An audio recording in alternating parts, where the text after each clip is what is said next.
Hey Rob, doing okay? I was just getting ready to go make some coffee real quick. I will be right back.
You still there, Rob?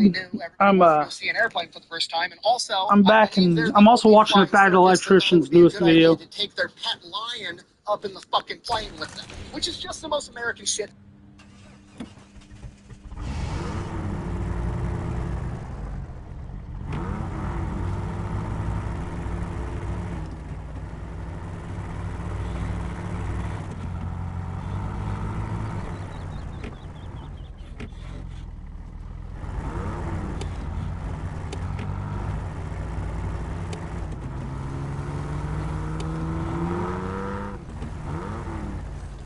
Yeah, he's got a video he just came out with a couple days ago, I guess, and I haven't seen it yet. I've seen all of his other videos. Do you watch his other channel, the Fat Files?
That was kind of dumb. So he tells his dad.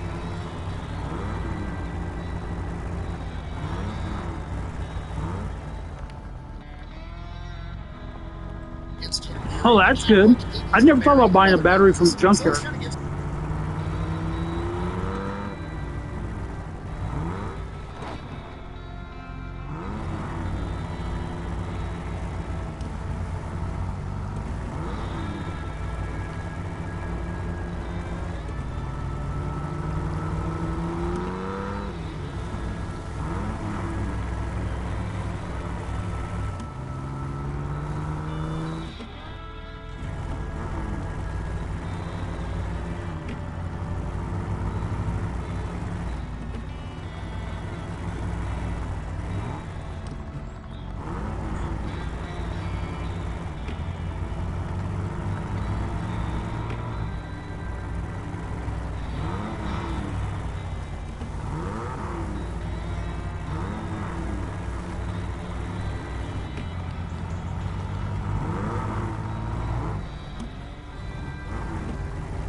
Aircraft carriers, because that's Right entirely on. different. I mean, that makes sense to be able to look and know what the age of it is, but it's like if a vehicle is in a wreck or something, you don't know if it's got any damage to it. So he goes and pieces that, and then he gets stationed on the USS Enterprise as a pilot, where he's basically told, you're a dive bomber. They didn't ask him, like, hey, do you want to be a dive bomber, a torpedo bomber, a fighter pilot? No, they didn't ask him shit. They're just like, hey, you're a dive bomber, the end. Which is kind of crazy because I'm going to be honest, being a dive bomber is probably something that you should have to volunteer for. First of all, the entire concept and strategy of dive bombing is only a couple of years old. It was just pioneered by Claire Chennault and the Flying Tigers over in China a couple years prior to this. And the concept as a whole is nuts. Basically, you're going to go in and you're going to dive on an enemy battleship. This is that Snowrunner game I was telling you about. At you, hope you don't get hit, then drop a bomb right on their deck and pull up, pulling like 9 G's. Hope you don't black out, and then hope they don't shoot you down on the way out. It's basically the aerial equivalent of just bum rushing an enemy machine gun nest. It's insane. And then to make things worse, they don't even get the credit they deserve, right? If a fighter ace shoots down 5 enemies, he becomes a fighter ace. There is no bomber ace for dive bombers, right? I feel like if you successfully plant a 500-pound bomb on the deck of 5 enemy ships, you should become a bomber ace, but that's just not effective. Regardless, that's what he's doing. So he shows up with the USS Enterprise, and when he first gets there, he's the new guy, and everybody's kind of concerned about the quality of the new pilots coming out of training. So what they do initially is they just go up and do a couple of laps around the Enterprise, and then land, making sure they can land on the carrier safely. And because they're testing the pilot's ability to land on the carrier and not die, they obviously don't send them up with a gunner, because, well, if the pilot's going to crash and die, there's no point in the gunner dying too, so you just throw some sandbags Dirty dozen guy. and let him practice. So Jack's very first time, he's getting ready to go up and show the guy from the Inglourious Bastards, that guy? Gunners comes up to him, his name's Bruno Guido, and he's like, hey, you need to hop in the back for you to do this? And he's like, well, no, I'm supposed to throw sandbags in the back because they want to make sure I can land and, not die. You don't have to go with. It's risky. I can mess this up. And Bruno Guido's like, you're a pilot, it'll be fine. So Bruno goes up with them on all 6 of his trial runs, just being an absolute love of the entire thing. From here, he goes into specific training for actual dive bombing, tactics, practice runs, yada, yada, yada. One day, he's doing a practice run, and after the practice run, he decides he doesn't want to go land back at where he took off from. He wants to land in a different field and just, get lunch somewhere else for once. As he approaches the field, the tower gives him the green light, or he thinks the tower gives him the green light, giving him permission to land. He goes to land while there's 2 Marine planes taxiing down the airstrip, and they're trying to take off. Obviously, he has misinterpreted the situation. He was not given permission to land. He makes a split-second decision. He's a carrier pilot. He's good at landing in a very short amount of distance, so he takes his plane down, lands super short, not even using half the airstrip, and then turns off to the left, and in his face is a bunch of red clay on the side of this airstrip, and it's not red clay, it's about 6 inches of very, very fine powdered dust, and the afterwash of his plane blows that shit absolutely everywhere. Oh, right on, yeah. Within a matter of seconds, the entire airfield has to shut down because there's so much dust. It looks like a mushroom cloud after a nuclear explosion. Nobody can see fucking anything. Then he hears over the radio, unknown dust cloud, and who the hell are you? Like, oh shit, he's in trouble. He turns it around, gets on the airstrip, and then just takes back off, hoping nobody spots him. Makes a 20-minute trip back to the Enterprise, thinking, okay, cool, got away with it, nobody knows that was me, everything's going great. Lands on the Enterprise, crew chief comes up to him, how's it going, Dusty? And from that point on, he was no longer Jack Cleese, he was Dusty Cleese. Dusty doesn't know the new nickname, but hey, that's what it is, it can definitely be worse.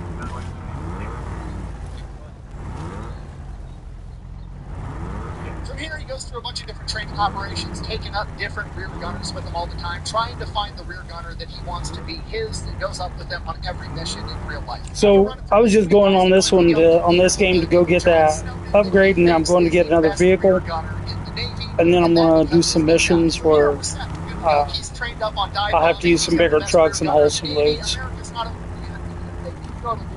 He's going to be ready. Now, because it's looking more like America is going to get involved in World War II, the government's trying to get, a bunch of propaganda. They want footage. They want stuff to be able to show people, get them to enlist in the military. They want to be able to sell war bonds. They want to start getting all this stuff ready. So on September 1st, 1941, they sent a Hollywood production team out to America's flagship, the USS Enterprise. And they want to get mock footage of American dauntless dive bombers doing a dive, and then one of them gets shot down and burns in flames. But obviously, we're not going to shoot down an actual plane, so we need to simulate somebody getting shot down and somehow make it look like it's smoking and burning as it spirals out of control. So they take these canisters of acid and mount them where the wing bombs normally would be, and they bring them up so that the pilot can flip a switch and it opens up the canisters, and that's going to catch in the air and disperse, and it's going to look like smoke from a fire as this plane is simulating spiraling out of control. And the guy with the acid on his plane is going to be Dusty's squad leader, in theory the most experienced pilot, a guy by the name of Dickinson, and he's supposed to dive away from the formation and dive, releasing acid so it all flies behind him and doesn't hit any of the other planes. Well, when Dusty goes up with them, he decides he's going to release some acid while he's still in the formation before he dives. Dusty, who's on his wing, gets the entire I'm just getting a couple upgrades in another vehicle, and then I'm going to, because there's a vehicle up here in these hills. I'm just going for that stuff. And then I'm going to start doing missions that require bigger trucks, hauling loads and stuff. According to plan, the next second, his entire face is on fire and he can't fucking see anything, so he dives down trying to get out of this cloud of acid, and then eventually wipes his eyes free and pulls up, and he still can't see anything because the windshield's still fogged up. So he's leveled off, he's going straight, can't see where he's going, so he pokes his head outside of the cabin and sees that he leveled off 50 feet above the ocean. He was that close to dying. He then somehow manages to get back and land this plane. As soon as he gets there, the ground crew's there spraying off the plane with hoses. The acid had eaten the paint off the plane. They're spraying him with the hose. He gets rushed off to the hospital. He stays there for the next 9 days getting treated for burns. Now, on one hand, that fucking sucks. On the other hand, Dusty Kleiss now has bad eyesight, which means he's definitely the main character. Bad eyesight, main character.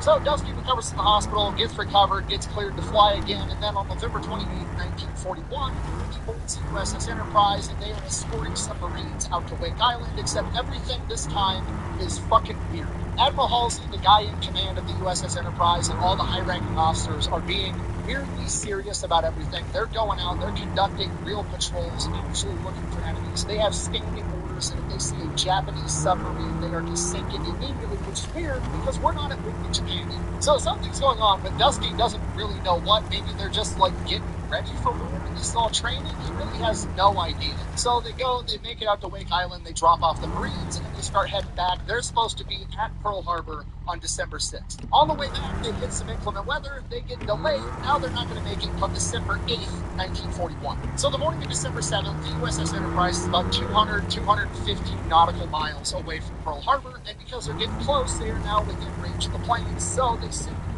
planes out on a scouting mission just for practice to go around Hawaii, and then they're going to land on Ford Island and wait for the Enterprise to show up. Dusty is not one of those 18 planes because he's been flying missions the past 2 days straight, so he's held back in reserve just in case anything happens, which it won't because we're not at war with anybody. About an hour and a half later, like 7:45 in the morning on December 7th, a bunch of broken radio transmissions start coming in from the USS Enterprise, and Dusty is in the control tower hearing all of them. Just messages coming in from different pilots that don't make any sense. Hearing things like, "This is an American aircraft, please don't shoot," or "That motherfucker's actually throw bullets at us and start shooting back." Dusty has no idea what's going on, and neither does anybody else. The scouting patrol ran into the Japanese formation on its way to attack Pearl Harbor. Low winds, so I can get through this mud. USS Enterprise planes wind up getting shot down in this attack, but nobody knows that yet. As far as Dusty knows, all 18 of them are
what time frame was that? Like I said, it cut off part of it, and I'm not one in this video that I'm listening to. He figures, okay, that guy probably got a radio message from the Enterprise to make his way back. So he starts trying to make his way back. He's completely lost contact with this other plane. Once he gets back to where the Enterprise was when he took off, it's no longer there. And like I said, it's overcast, so he can't get enough altitude to see out far enough to be able to spot this plane. So he's flying low above the water, and he has to start conducting a grid search looking for the USS Enterprise, hoping he can find it before he runs out of fuel. Because he realizes if he runs out of fuel, there's a chance that nobody's ever going to come looking for him until it's too late, because there's already an SB-18 on the deck. So if they go and they take a roll, oh, 50s and 60s, okay. Went out this morning. Hey, SB-18's on the deck right now. He must be back somewhere. Nobody's coming to save his ass. He's looking for the USS Enterprise for like 2 hours straight. He's about to run out of fuel, and as he's approaching, he sees this little gap in the cloud cover, and right through this gap, he sees the USS Enterprise right in the center of it. He immediately dives, going straight through this gap in the clouds, headed straight towards the Enterprise. And as he's approaching, he sees, oh shit, the task force is under attack, because he sees the destroyers firing their anti-aircraft guns. And as he gets closer, he realizes, oh shit, they're firing anti-aircraft guns at me, because, well, he's diving on the USS Enterprise, and there's already an SB-18 on the deck. Maybe this is a captured plane by the Japanese. Nobody has any idea. Regardless, they're now shooting at him. Thankfully, they miss, most likely plot armor, because you can't kill the main character. They realize it's an American plane, and he's able to safely land back on the USS Enterprise. As soon as he lands, he is informed Admiral Halsey wants to talk to you. To which Dusty's like, fuck, my career's over. So he goes to Halsey's office, explains everything that happened, and Halsey just goes, okay, you're dismissed. He leaves thinking like he's going to get new orders to go back. He's going to be grounded. His flight career's over. The end. It turns out Halsey liked what he did and recommended him for a promotion. From here, the Enterprise makes it back to Pearl Harbor on December 8th, and everybody sees the aftermath of the attack on Pearl Harbor. Everybody's pissed. Nobody knows what to do. Nobody knows what's going to happen next. And honestly, there's not a lot America can do, because most of its naval fleet has just been crippled. But Admiral Nimitz and the rest of the American chain of command decides that they have to do something. They have to hit back against the Empire of Japan. They can't just let them attack Pearl Harbor and get away with it. They have to do something, even if it's not a lot. At which point, they send the Enterprise out to the Marshall Islands, where there's a Japanese base. So the USS Enterprise arrives within striking distance of the Marshall Islands at night on February 1st, 1942, when they launch their attack. And Dusty and his guys are going to be launching their attack on a smaller cluster of islands known as the Kwajalein Atoll. So they take off in their dauntless dive bombers under the cover of night, trying to time this perfectly so they arrive right at dawn.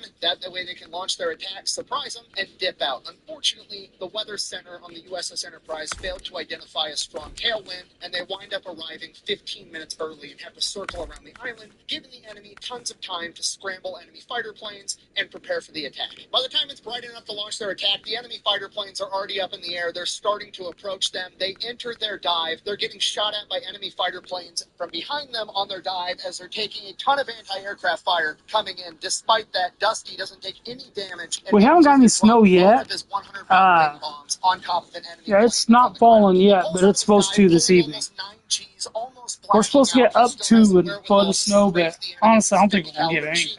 And as that's going on, the enemy fighters behind them manage to shoot down one of his wingmen. And now that same fighter is coming for Dusty and John Snowden in the back seat. Dusty acts fast, pulls in a base maneuver, lining it up perfectly so John Snowden can get a good shot off with his 30 caliber machine guns in the back, and he manages to shoot down the fighter plane, which is not an easy task to pull off, by the way. So Dusty's feeling real confident in his choice of having John Snowden be his tail gunner. Then the radio lights up saying that there are confirmed Japanese vessels in Kwajalein Anchorage and that they are free to bomb them if they have any bombs left. Dusty still has his 500-pound bomb on his fuselage, and he's about to bring that all the way back to the Enterprise, so he beelines it to Kwajalein Anchorage. As he approaches the anchorage, he picks out the biggest ship. It is the Japanese cruiser Katori. He immediately goes into his diving run, dives on the ship, dives.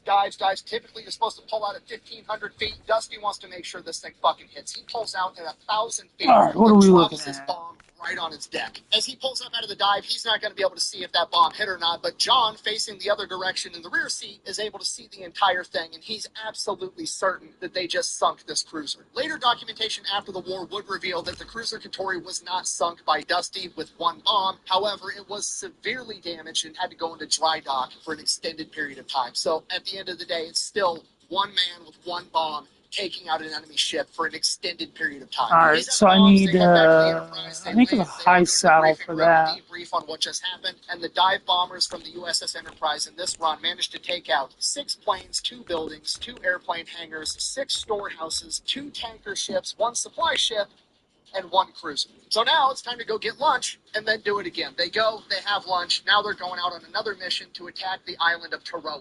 Oh, shit. Yeah, we're only It's the getting, same day, just like I over said, the we're same supposed to day. get up to Kansas was we're like currently right in the so they middle head of out that to Taroa, center and this band time coming Dusty through and John are Indiana. in the same formation as Dick Best. They are literally Dick Best's wingman, like the main character from the movie Midway. Yeah, that guy. Now, this is a smaller island. There's not supposed to be a bunch I of have yet to anti-aircraft drive fire, this but truck. as I've they never used initiate it. their dives, there is a metric fuck ton of I anti-aircraft haven't fire used coming that off one. this tiny island, and to make things worse, there's fighters tailing them from behind again. Don't worry, it gets worse. John gets on the radio and tells Dusty, we've got 3 fighters on our tail about to shoot us down. So Dusty immediately, thinking fast, engages his split flaps, violently slowing down the plane as all 3 fighters zoom right past him because they don't have that capability. He then somehow manages to avoid all the anti-aircraft gunfire, continues his dive, drops his 500-pound bomb and both of his 100-pound wing bombs directly into an aircraft hangar. Pulls up and then proceeds to strafe the entire airstrip with his 50 caliber machine guns while John Snowden's in the backseat with his 30 caliber turret also strafing. They finish their strafing run, at which point they're out of bombs, time to head back to the Enterprise. On their way back, a fighter gets on their tail. So Dusty, just a normal day's work, does his maneuver, gets the perfect That's my line of sight only for John to be option able to for shoot mud this guy tires. down. Okay. Doesn't hear the machine guns go off. And he's like, oh, fuck, is John dead? John! To which John is like, I may or may not have got a little excited back there and used all my ammunition when we were strafing the airstrip. I can't shoot this guy down. Fuck. Hearing that, they get lit up by a burst of Japanese machine gun fire. One of the bullets goes right over Dusty's head. Said if he was 2 inches taller, it would have killed him. Another bullet goes into John's ass, and another bullet goes directly into their fuel tank. And this is an SBD-2, which does not have The Memphis Belle, what's that? So they are more than likely about to burst into flames. At which point, Dusty figures, well, if I'm about to die, I might as well do some cool shit. He goes into some type of evasive maneuver, says doesn't know what it's called, never learned it in school, doesn't know what he did, probably couldn't do it again, but he winds up behind the enemy fighter plane. And Yeah, you can put all kinds of stuff. What? You can't put a high set? Oh, there we go. Energy and divine intervention, he does not burst into flames and makes it safely back to the Enterprise. Yeah, you can put John all Snowden kinds of stuff on immediately these. gets rushed off to the medics, and as soon as Dusty gets out of the plane, sirens start going off because there's now 5 Japanese twin-engine bombers headed straight for Enterprise. And Dusty is standing on the deck watching as these 5 bombers are coming right at him. They drop all of their bombs, evasive maneuvers, all of them miss, but one of the bombers gets so heavily damaged by enemy AA that it's not going to make it back, and they see the bomber turn as it starts diving. And I can put a crane. Man, I need to look this thing up with everything I can put on it. And at this point, like, time slows down. Everybody on the deck of the Enterprise is just looking at this thing like, this is going to take out the Enterprise. This is game over. There's nothing we can do. And one sailor on the deck runs over to the back seat of a Dauntless dive bomber parked on the deck, mans the 30 caliber machine guns, and starts shooting at this bomber as it approaches. Manages to shoot the pilot, forcing the plane to veer off course and just barely miss the USS Enterprise. As it just barely misses the Enterprise, it dumps fuel all over the deck of the Enterprise, which immediately catches fire, and this same sailor jumps out of the back seat, unmanning the guns, grabs a fire extinguisher, and puts out the fire before damage control guys can get there. And then the dude just disappears. Nobody even knew who did it. Halsey yells down from the deck, Right on. whoever that just was, and everybody's looking around like, we're all wearing the same clothes. We're all mostly a bunch of white dudes. I don't know who did it. Dusty said watching that in person was the bravest thing he'd ever seen anybody do, and for the next hour, officers are roaming around below deck and above deck, interviewing and interrogating people, trying to figure out who just saved the USS Enterprise. And after like an hour, they finally figure out that it was Bruno Guido, the same tail gunner that went up with Dusty on his first 6 carrier landings. Apparently, he was worried that he was going to get in trouble because he was supposed to be on guard duty, not manning machine guns, saving the entire ship. He ends up in Halsey's office, worried that he's going to get in trouble. Halsey ends up promoting him. February 24th, 1942, the USS Enterprise is now attacking Wake Island, which is previously an American installation that was attacked at the same time as Pearl Harbor. The Marines and civilian construction workers that were there that made hell of a fight against the Japanese for multiple days, but eventually wind up losing the island. Now, the Enterprise is here to take revenge. Military intelligence says there's supposed to be a bunch of planes and enemy ships there, so they set I'll have to try to remember and look it up. I like old war movies and stuff. I like new. I just like war movies in general. Themselves, they die. Dusty winds up dropping this 500-pound bomb right into the ammo depot. I'm thinking that this front end sticking out that far in front of the front wheels is going to become an issue. Any other viable targets, and the only thing he sees is a Japanese patrol boat patrolling the nearby waters. So he goes out and drops both 100-pound bombs on his patrol boat. Both of them miss.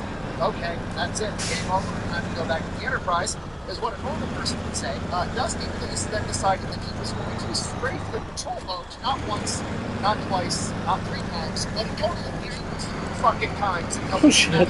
Caliber ammunition. According to John Snowden, at some point after multiple strafing runs, the entire crew bailed out and they peeled off. It was last seen smoking heavily doing donuts in the water, completely unmanned.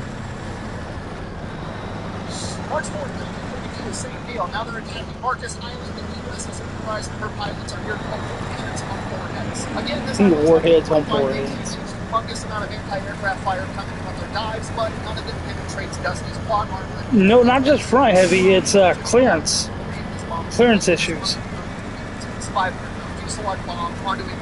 Some of the stuff you come across, like that front end sticking out like that, can hang up on stuff.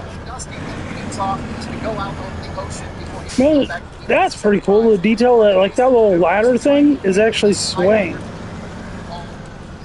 Before he can go plane back to the ship. Eventually, he manages to wiggle it free, then makes his way back to the Enterprise and lands safely. From here, the Enterprise heads back to Pearl Harbor to get retooled and refitted. They've lost a lot of pilots. They need to bring in some new guys. Dusty is awarded with the stickers flying across by Admiral Nimitz, and he's put on a couple weeks of Army. After that, he comes back to duty. He spends the next month and a half at Pearl Harbor training up the new pilots that are replacing all of his lost pilots. All right, now we're going to wait and see what Dusty did as himself as one man on that day. He give you a brief overview of the entire operation so you kind of have an idea of what's going on. Otherwise, it's all going to be lost because Midway is an enormous deal and this overview you don't understand why. Basically, the Japanese come to the conclusion that they would be able to destroy all of America's aircraft carriers. The reason they can destroy America's aircraft carriers is because, well, Dusty, the USS Enterprise, the Hornet, the Yorktown have been going around the Pacific engaging all of the Japanese outposts, combined with the fact that Doolittle has launched his raid where American bombs took off an American aircraft carrier and then bombed mainland Japan, scared the shit out of Japan. Now they've decided they need to destroy America's aircraft carriers. So the Japanese don't actually give a shit about the island of Midway. They're going to fake the attack at Midway in order to lure America's aircraft carriers into combat so they can destroy them. Now at this point in time, America only has 3 aircraft carriers in the Pacific, the USS Enterprise, the Hornet, and the Yorktown. So Japan is going to show up with 4 of their massive aircraft carriers to be able to overpower the American forces. They're going to bring the sword to here in the Kaga and the Akagi. Unpopular opinion. Those last 2 were in the cage pain with the snow.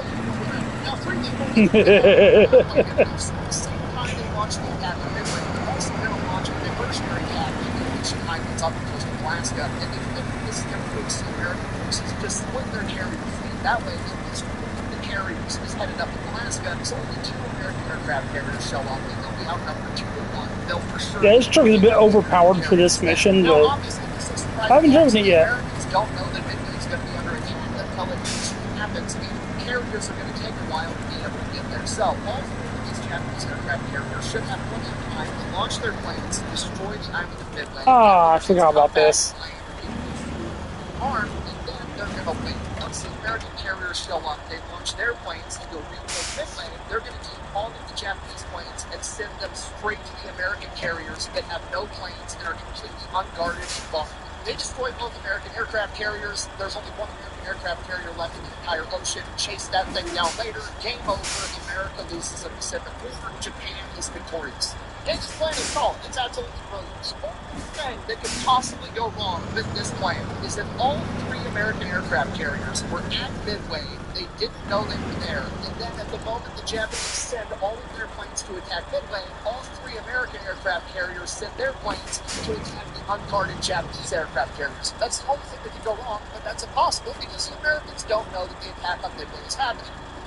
Except they do. American intelligence has intercepted transmissions and cracked the Japanese encrypted code. They know the day, the time, and the general area the Japanese fleet is going to be in, and all three of the American aircraft carriers are going to be there waiting to attack at the opportune moment. If you're not picking up what I'm putting down, basically the United States Navy and the Japanese Stop Navy the engine. I need and going all in one on metal this beam. hand. Somebody's plan is going to work out, and that team is going to destroy So we're going to come back down to the garage and basically win the war at this point. And this is where Dusty comes in.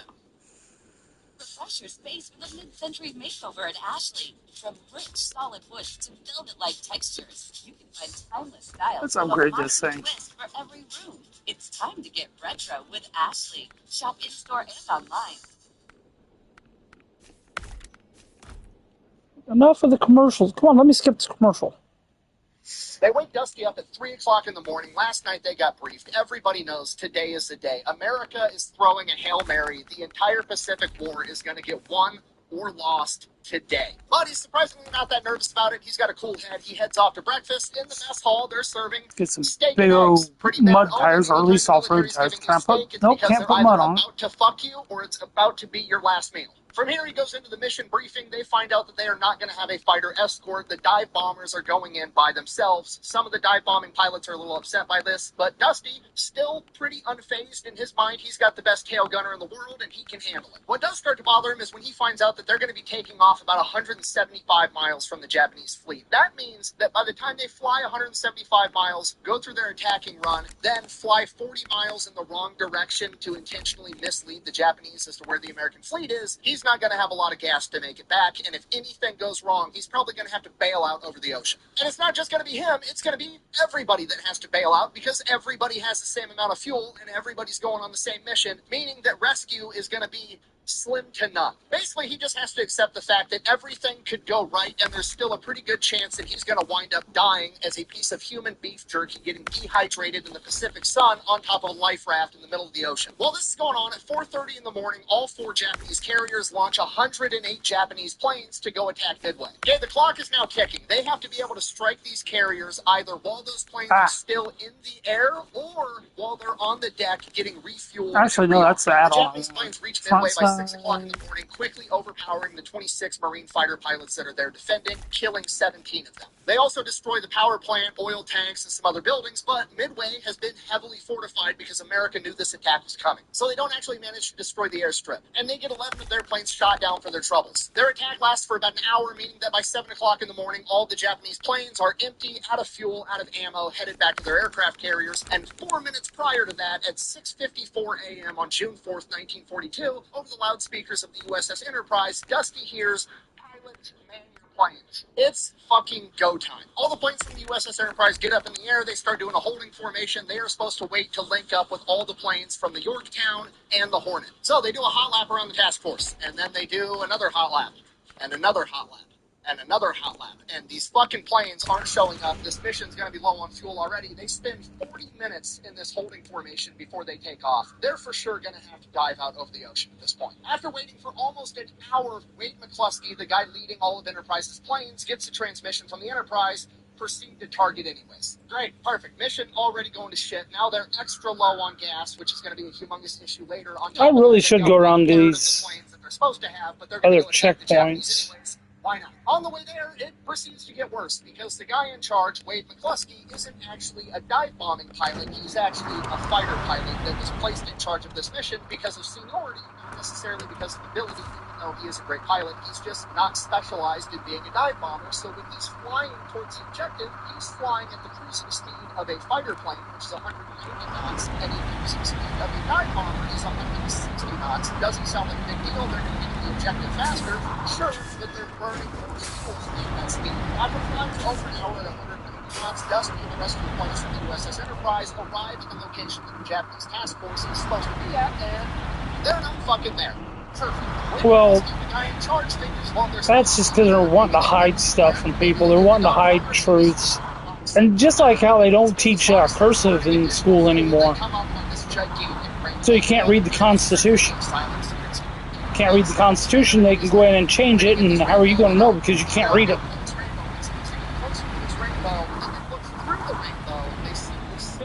Japanese destroyer traveled full speed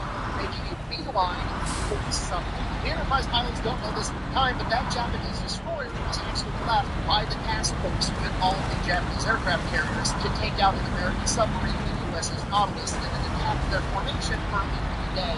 Now it's trying to catch up to the task force. McCluskey, hoping this is the case if that Japanese destroyer is making a beeline towards his carriers, decides to set their course in the same direction as that destroyer and then come up on the Japanese task force.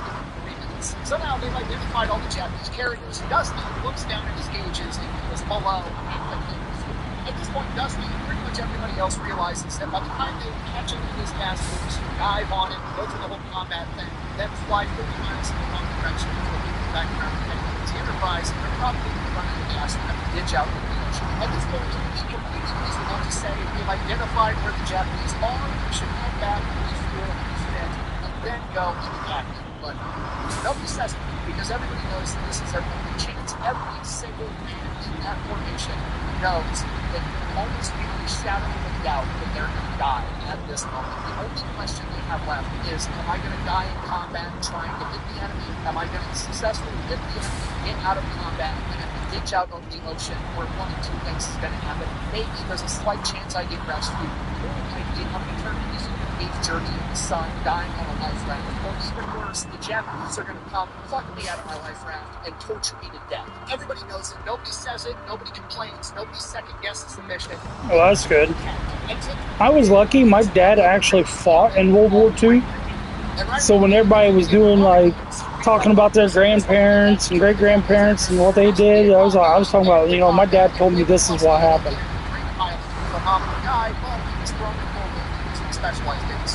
I would like to see Fat Electrician do an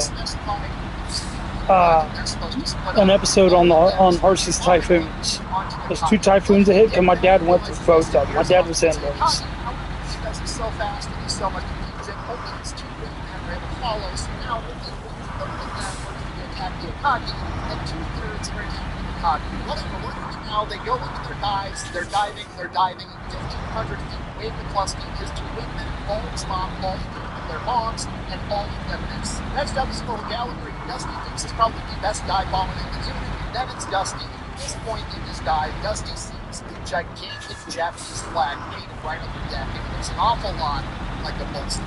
As they're diving, Dusty's watching Earl Gallagher right in front of him. He drops his 500-pound bomb and goes right through the Japanese hero's iron plane, through the deck, and explodes below deck. He also drops both of his incendiary bombs that hit all the gas that's on deck because of immediately refueling their planes, causing an enormous fireball. Dusty's up next. He hits 1,500 feet where he's supposed to drop his bombs. He doesn't do it. He's heading right towards this gigantic bullseye, which is a moving target, by the way, at full speed. So he's not trying to hit the bullseye. He's trying to get where the bullseye's going to be after the bomb makes contact after a couple of seconds. He's diving, finally drops all 3 of his bombs at 1,000 feet and then pulls up. As they pull up, Joe Snow is watching from the back seat as a 500-pound bomb hits the bullseye, goes below deck, and explodes. Both incendiary 100-pound bombs also in contact, go below deck, explode. They believe taking a bunch of ammunition because they were reloading all the planes below deck, causing a massive explosion. And they're not even out of the woods yet because now they're flying right above the waters. All the Japanese anti-aircraft guns are firing at them. They're not only dodging the anti-aircraft coming at them from behind,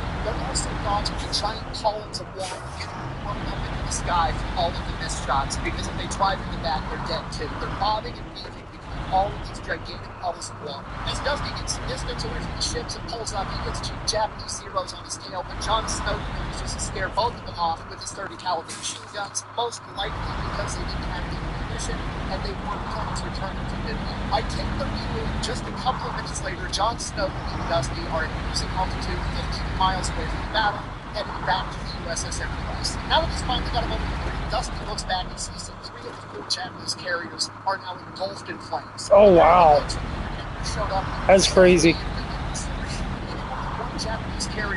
My dad was on a destroyer escort that escorted the bombs into Japan. So he wasn't, there was a fleet that preceded the fleet that had the bombs, and that's the one he was in. He was in the escort. ship into a cloud of smoke. Once the smoke clears, the ship is completely gone. And with that, Dusty and Jon Snowden head off by themselves 40 miles in a random direction before making their way back to the Enterprise. Now, back to reality, Dusty's not running the fucking gas. He's making his way back to the Enterprise. Everything he can to conserve as much gas as possible. He doesn't think they're going to make it. Then at 11:30 on his way back, he runs into 24 Japanese planes and two Zeros peel off their formation and start heading towards him. And at this point, look, it is what it is. He's got to keep heading towards the Enterprise if he wants to make it alive. So these two Zeros keep closing in on him, and they're closing in on him, and he's closing in on him. John's just going to have to shoot him down. It's the only option for him to die. Before they get close enough to actually fire like Dusty, they peel off. As they get closer to the Enterprise, he starts seeing more dive bombers. They all split up after they attack, and they're all converging at the same point. So you start to see more planes in the sky that are friendly, and you start to see a couple of dive bombers that are bringing gas, and the crews had to bail out. They're marking down locations so they can go back and save them later. They can't stop doing it because the gas gauge says as all the surviving American dive bombers are approaching the USS Enterprise with their landings, William McCluskey completely redeems himself. Generally speaking, as the leader of the task force, he should get the land first. However, he's been shot and he's concerned about his ability to land on the aircraft carrier right now. He knows it. He's so low on fuel that if he crashes his plane and bogs down the carrier and nobody else can land, they're all going to be rich. So he elects to stay up in the sky and land last, letting all of his men land first. Just like I said, great pilot, great leader, just thrown into a role that wasn't we weren't even going to enter that one until Japan decided to FAFO. Dusty goes in, makes his landing, gets out of the plane, and the ground crew tells him he had less than 3 gallons of fuel left in his aircraft. And once he heads off to lunch because, well, he got up at 3 a.m. It's been a long day. For the most part, it's not over. I hate that stupid rock. I hit that rock all the time. Alright.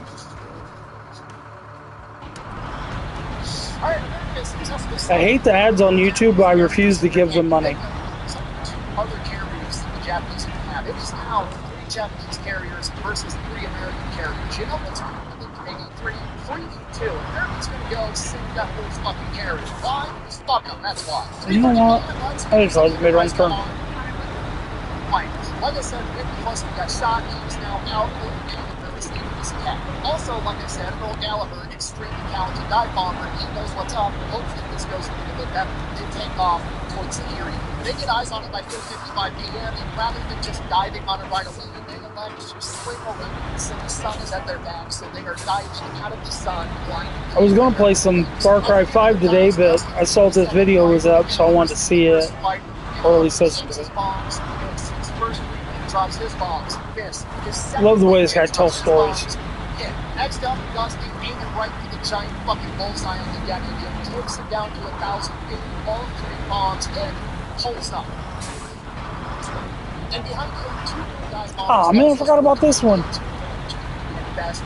I restarted this and I forget about all this stuff I have to fix.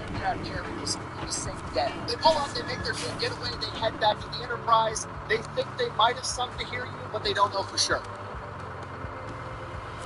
Next day, June 5th, 1942, the Hear You still might be out there burning up, and we need to go make sure that that thing gets destroyed. So Dusty and some other dive bombers from the Enterprise head out to where the Hear You is supposed to be. They make it out there, Hear You, nowhere to be seen. The only thing that's there is a Japanese destroyer. They don't know this yet, but that Japanese destroyer was forced to scuttle the Hear You by firing torpedoes at it because it was so critically damaged in the battle. At this point, they gotta drop the bombs before they can land back on the Enterprise anyways, so they might as well try to drop them on this Japanese destroyer. Every single plane goes, dives on this destroyer, they drop bombs. Everybody, including Dusty, misses. They make concrete blocks. I don't remember where to get concrete blocks. It's been a while since I played this. We've sunk all the Japanese carriers that we came here to sink, but guess what? They've got a bunch of other ships. We've got them on the ropes. We're going to go fuck those ships up too. They found another fleet. It's got 2 cruisers. Supposedly it's got some battleships and destroyers. We're going to fly out there and drop bombs on them too. So Dusty and John man their plane. They go up with the other dive bombers. They make their way out to this Japanese fleet. They get there. There's no battleships. Just 2 cruisers, 2 destroyers. That's fine. We're going to put warheads on foreheads anyways. They all start diving on Japanese cruiser Makima. I think I get them and 4 here. of the pilots in front of Dusty all score direct hits, and Dusty manages to score the 5th and final hit, sinking the cruiser Makima, officially making him the only man at the Battle of Midway to score 3 hits on 3 separate enemy ships. For this, he is awarded the Navy Cross, which is second only to the Medal of Honor. 5 days later, the USS Enterprise makes port at Pearl Harbor, and Dusty Fleece's flying days in combat are over. Not because he did a bad job, not because he's in trouble, actually the opposite. His flying days are over because he did such a good job. America at this point in time and to this day believes in the theory of we're not going to keep our best guys in the field so they can rack up ridiculous kill counts. Once they get so good, we're going to pull them back and have them be teachers to teach the next generation so that hopefully they can be just as good as them without having to risk their lives in so much combat. Not me. And Dusty is arguably one of, if not the most experienced dive bombers in the world at this point in time, so he gets pulled and goes off to teach everybody else how to do it. But not before he puts his request in for 30 days of leave, then takes Jean to Las Vegas and gets married as soon as possible. Apparently, religious differences between different sects of Christianity seem like a minor inconvenience after you've got a staring match with death for 3 days straight. And they would prove to be just that because they got to live happily ever after. But during the happily ever after, a lot of dumb shit happened. Oh, God. Alright, so now Dusty's teaching all the new guys how to be a dive bomber. One of the first things that happens is his chain of command tells him, hey, here's this house you're living in. You don't have a phone. We need you to have a phone so we can call you in case there's an emergency, in case we see, like, a Japanese sub off the coast or something. We're going to need you to take your students out and go bomb that motherfucker, so you need a phone line so we can get a hold of you. So Dusty goes to the phone company. He's like, I need you guys to give me a phone line. And they're like, yeah, we'll get to it eventually. Weeks go by. They don't get around to it. He goes back in person and is like, hey, I need a phone line. My chain of command you need to get the phone. And they're like, well, what do you need a phone line for? And he's like, I'm the dive bombing instructor, and if there's an enemy submarine spotted off the coast, I'm the guy that's supposed to go put a fucking bomb on it. And then he's like, actually, you know what? Don't give me a phone line because I would rather stay at home sleeping in my bed than go bomb enemies. Just we're good. Chain of command, you said no, it's fine. And the phone company's like, fine, we'll get you a phone line. So that happened right out of the gate. Then once he starts teaching, he starts having issues. He takes the job very there's stuff like these kids every edge that he can because he doesn't want them to go off down there, I think. There's just some of these kids that are coming through that are not cut out to be dive bombers. They're not good enough. He wants to flunk them out, send them to go do something else. They're going to get themselves or somebody else killed. And he just keeps getting constant pushback from the bureaucracy because they need more dive bombers to figure out how to make him a good dive bomber. And he's constantly just having that problem. And some of these kids are just fucking dumb. On one occasion, he gets called when he's having dinner with Gene at home, and they're like, you need to come in right now. We just had a training accident. So he runs, goes back onto base, gets into work. He's like, what's going on? What's the deal? One of the pilots was up on a training exercise, and the pilot, when he went up, he had a tail gunner, and when he landed, he didn't have a tail gunner. So Dusty's interviewing the pilot, like, what happened? He's like, I have no idea. The dude just wasn't there when we landed. He's like, were you talking to him during the flight? And he's like, yeah, I was checking in on him every couple of minutes. And he's like, and he was responding. He's like, well, yeah, every time except for the last time, he didn't respond to me. And then I called out, and he fucking didn't respond. And then I landed, and he wasn't there. So they go out, they inspect the plane, and there's no, like, damage to the harness. The seatbelt isn't cut, and there's a footprint on the tail wing. So, like, this guy jumped out or fell out and kicked the plane. Yeah, I agree. To figure out what the fuck is going on, they get a phone call from some random farmer a couple miles down the road. The farmer gets on the phone and is like, yeah, one of your pilots just landed in my field. You want me to bring him to you, or you want me to get him on what's name? And Dusty's like, what? Hold on. What's the tail gunner? Oh, it's so-and-so. His last name's Bale. He's like, what's this guy's name? And he's like, oh, it's, Lieutenant Bale. Okay, thank God. This guy just deploys parachute. He's alive. He's like, just keep me your farm. What's your address? We'll come get him. So Dusty hops in his car, drives out to this guy's farm. They're sitting at this guy's farmhouse at the table, and he's like, okay, what the fuck happened? And the tail gunner tells Dusty, I don't know, the pilot told me that we were going to crash and told me to jump out. And at this, Dusty's like, well, what the fuck? The pilot didn't mention anything about potentially crashing and telling me to jump out of the fucking plane. What is going on? He goes, I need you to tell me exactly what happened. Tell me exactly what you said. He goes, we were approaching the airfield, and so-and-so, the pilot, came on the radio and yelled, bail. And Dusty looks at this kid and goes, that's your last name. Dumb, absolutely stupid. This is what he was putting up with, trying to teach people how to be dive bombers. So he takes the Dude's job last very seriously, but he name is doesn't really Fail, enjoy it so because when they he know hears that his last name, he jumps out of the they need to plane. be flunked out. After he was no longer needed as a dive bombing instructor, but he continued to serve in the United States Navy for a total of 24 years. He spent the rest of most of his career helping the Navy procure new planes, new weapons, new catapults for aircraft carriers, stuff like that. And then there was that brief stint where he was in charge of escorting all the German scientists from Project Paperclip. But we're not going to get into that. After he retired from the military, he could finally I was still want to see that movie, Oppenheimer, I think is what it's called. He returned to his chosen Jack Cleese, and then he went to work for Lockheed, and then he eventually retired in San Antonio, Texas. And him and Jean got to live happily ever after. She passed away at 95 years old, and he passed away at 100. Damn. So then it's an incredible story of Dusty Cleese, the only guy to score 3 direct hits during the Battle of Midway, and arguably the greatest dive bomber in American history, which still raises the question, why was he left out of the movie Midway? And the answer is pretty straightforward. He just didn't want any credit for it. When he first came home, they tried to, play him up as a hero.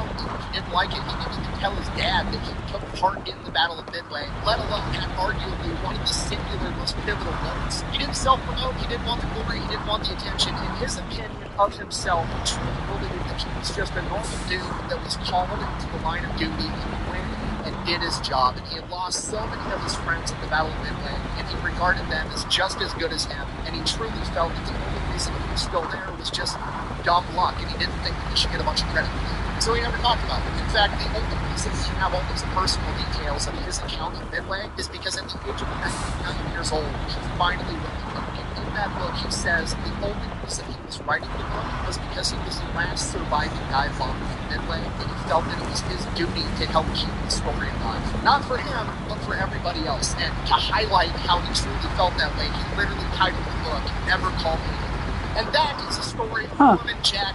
So the book, Never Call Me a Hero, is about this guy. Watch it. Best way to support the channel is go buy some merch or Battle Nutrition. If you're into books, look up the book, Never Call Me a Hero. Flat bang. Out. Seriously, if you got time, go back and rewatch the movie Midway. It's literally this guy's entire I want to see that movie. I haven't watched the movie not in Midway the yet. movie, but he's in every movie. So that's done. I can now bring up my stream so I can actually pay closer attention to what you're saying to me. What am I doing? Wrong buttons. I'm hitting all the wrong buttons. Alright, let me share this real quick. Discord. Where's the self-promote? There it is. Self-promote.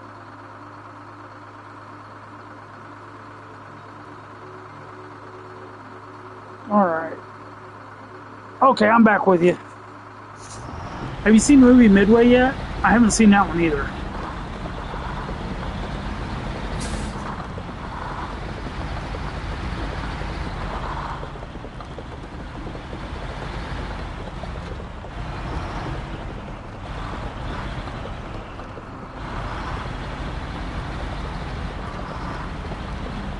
They think rocket tech hasn't changed since World War II. I would say anyone saying that is retarded. It's that simple. I think they're retarded. They're mentally challenged. I call a lot of people retarded nowadays.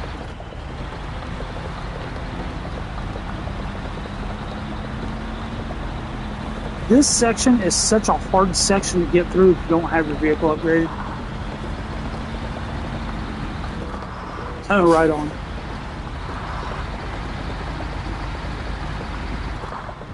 I don't know if you'll be able to find it, but it's a Civil War based movie called Ironclads. You might enjoy that one.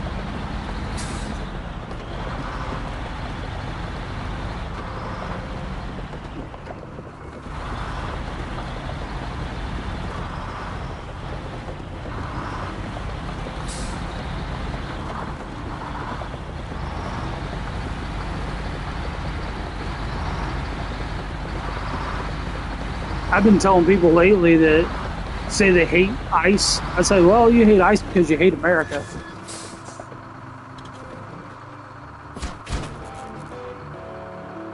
Alright, now that that is out of the way, let me see if I can turn this thing around.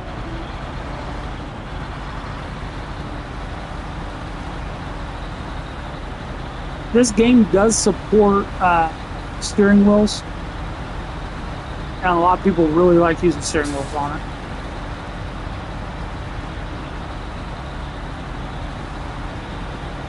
Not enough room here to turn this truck around.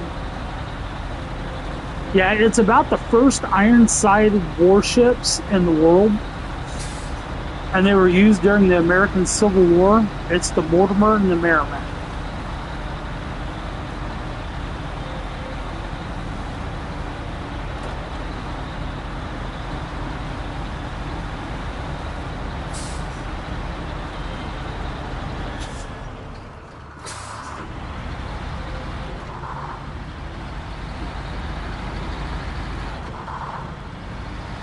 Ah!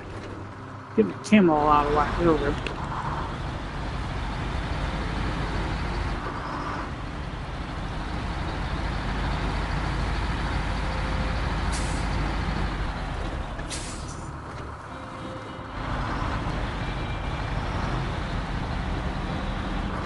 So the basic strategy on this game, you go through, open up all the watchtowers, and you go through and open up all the roads, get the roads opened up, and then once you do that, you're able to go through and do the missions.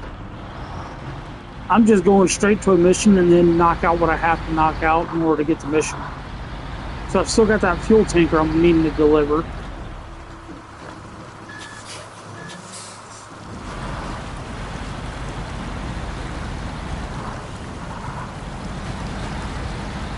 The game is so much easier when you've got friends to game with.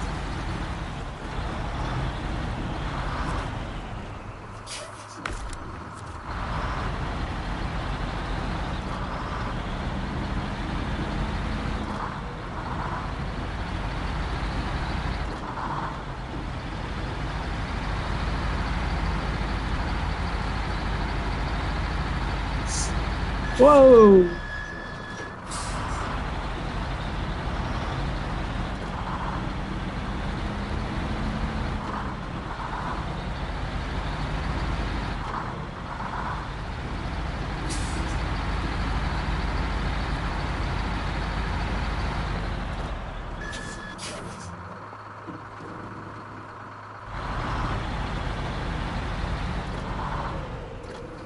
I don't know if I knocked that trailer out.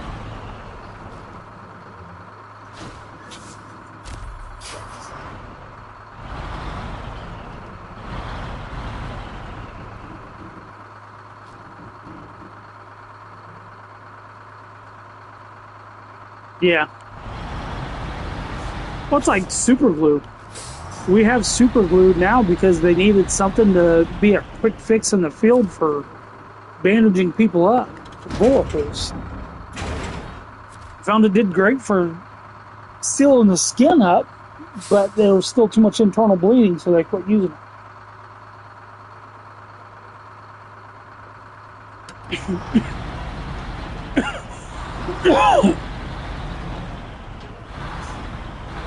One of the things my dad did, he was on sonar on the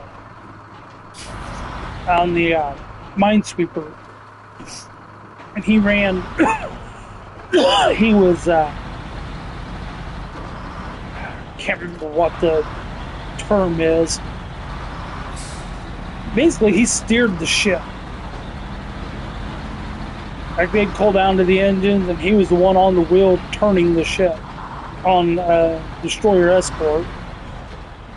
He was also on sonar on a destroyer escort. What else did he do? He was a cook for a while on, and he ran the mail. He did all kinds of stuff.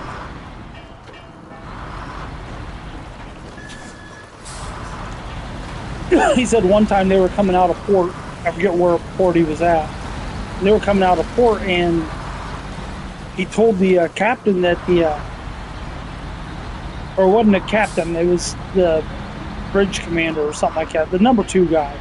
Told the number 2 guy that they were going to run into the reef, they were going to bottom out the ship. And he's like, we need to be over. He's like, no, stay on course. Stay on. He kept telling him, stay on course. And then the guy radioed down and told him to speed up. Sure enough, they bottomed out the boat or the ship and screwed it up and everything. And they didn't realize number one on the ship was right behind them, listening to the whole thing. And he told him, now you listen. Next time Jim tells you something, you listen to him. This guy knows what he's talking about. Number two guy got chewed out because my dad was right about hitting the reef.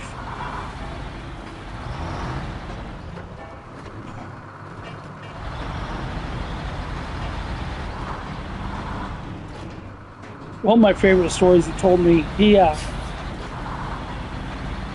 had to run into Okinawa to get the mail. And him and his buddy ran in, they got the mail, and on the way out, they found a crate, a Japanese crate that was full of machine guns and ammo and stuff. And the two of them picked it up and carried it all the way back to the ship. And the captain of the ship was like, you guys, we cannot have this on the ship. We cannot have enemy weapons on the ship. We have to get rid of them.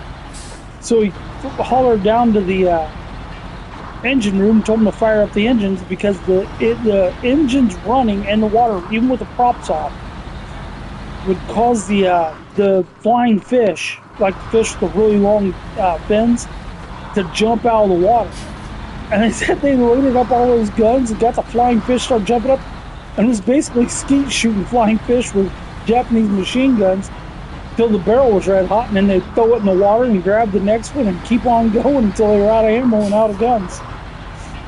They were said they figured they'd spend all the ammo and make the guns so hot that when they would throw them in the ocean, the salt water would rust them up and they wouldn't be able to use them. And then they got to shoot at some fish while they were at it.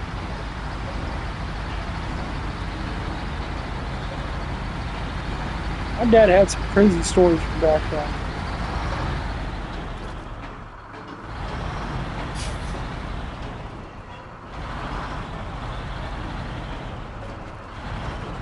I don't need gas, I'm just right here. I'm not feeling it this time.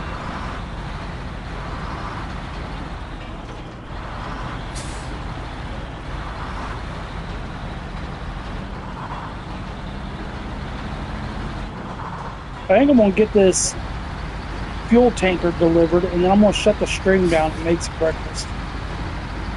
We bought a bunch of food just in case we do get snowed in. And I intended on actually cooking a few meals this weekend instead of DoorDash and everything.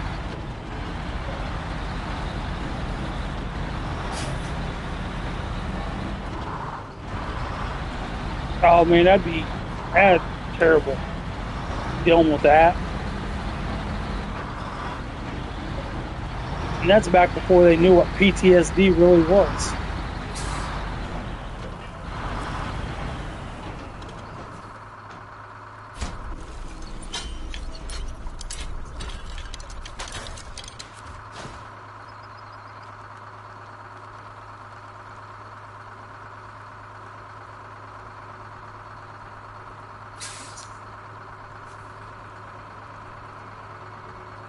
Man, I need 2 concrete blocks.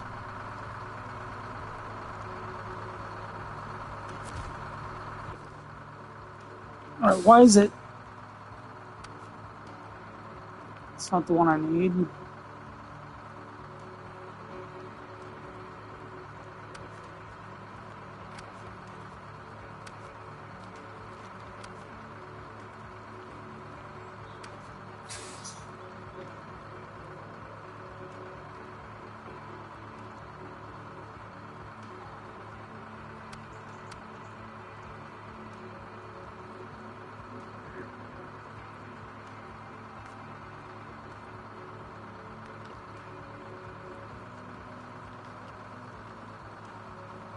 I'm trying to remember how to.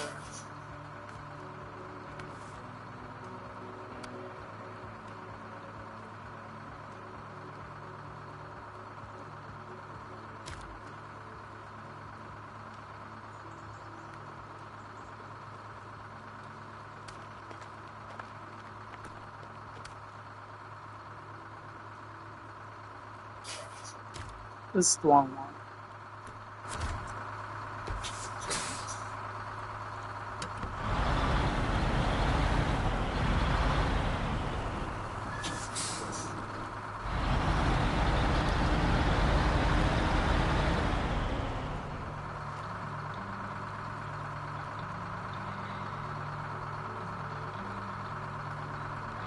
Yeah.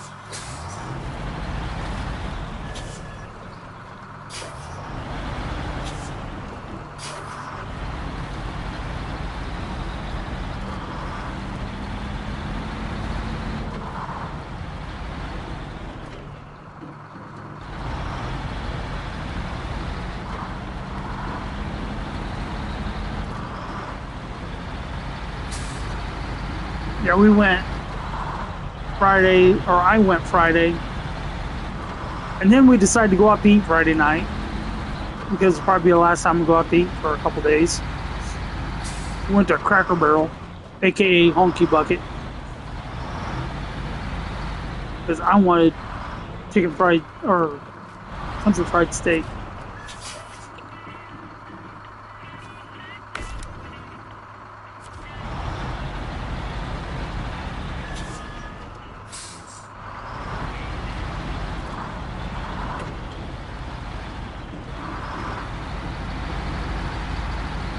Man, I ate so much. See, I was sick a couple days, and then it was like, once I wasn't sick anymore, it was like my body just wanted fuel. So I wound up getting country fried steak, mashed potatoes, broccoli, corn. When I was done with mine, or not corn, carrots. And then the wife, she didn't want all of her country fried steak. She ate about a little over half of it.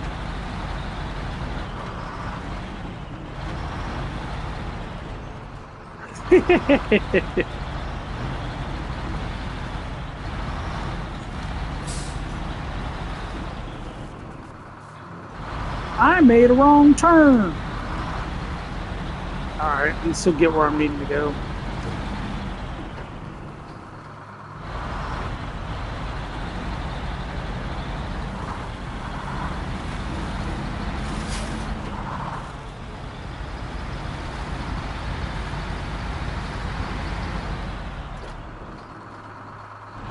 No, I didn't. I didn't make a wrong turn.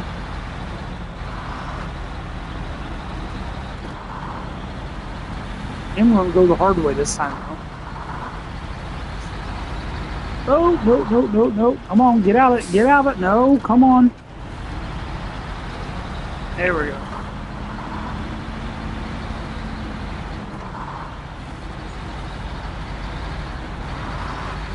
This slop is a pain to get through. Oh, wrong button. There it is, the first person.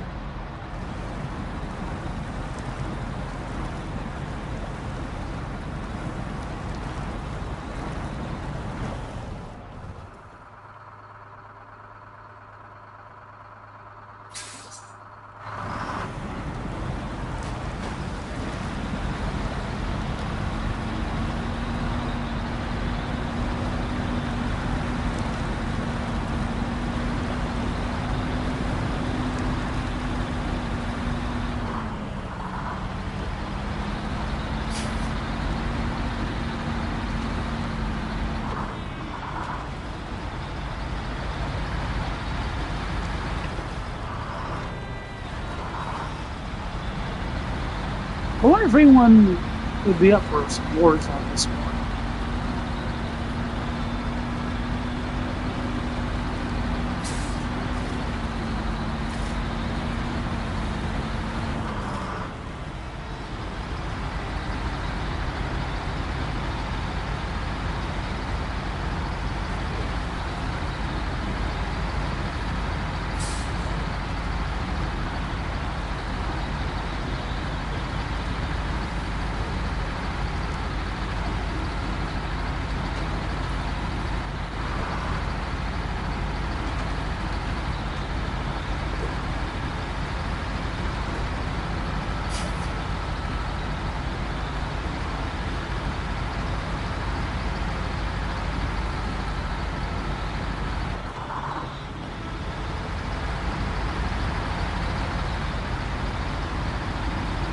Yeah, this is on PS4.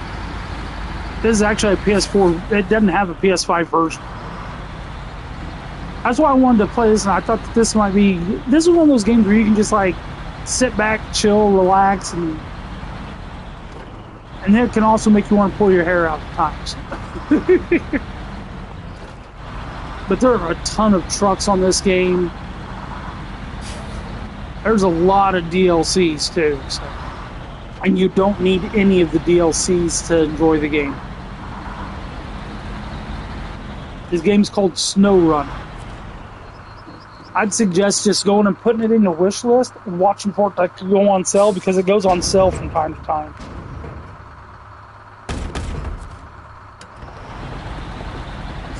And it's up to 4-player, and it's cross-platform, so you can play with people on PlayStation, Xbox, Nintendo Wii, computer. You can game with all of them.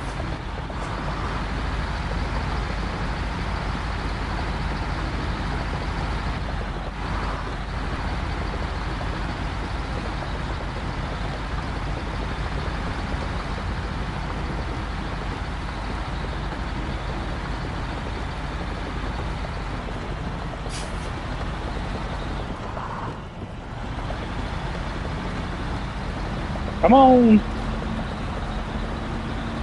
Put the diff lock on for making this little climb.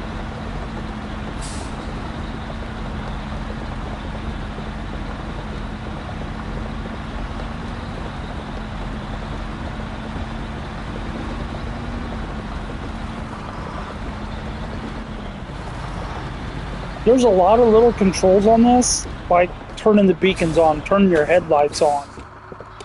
And like, for instance, the headlights, they don't tell you what button to do it, so wife looked it up for me, because I keep forgetting.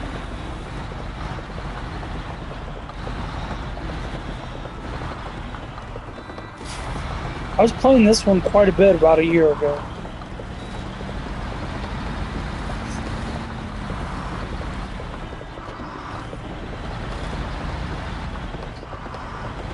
Come on.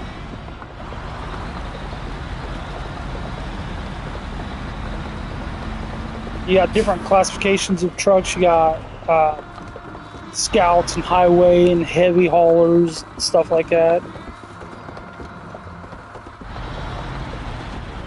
And you learn little things like, I'll go ahead and do it this time just to show you.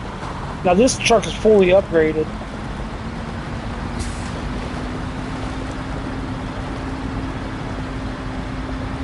The only reason why it's doing this is because it's fully upgraded. If it was like stock, it'd be stuck. There'd be zero chance of it getting through this.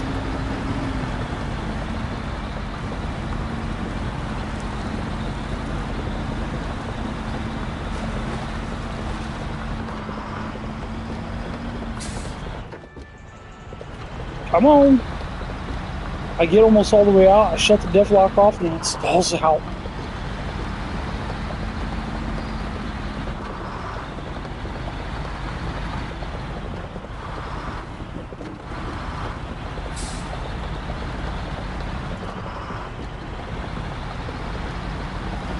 And you can set waypoints and stuff if you need to, but I've played this map so many times I know where some of the stuff is at.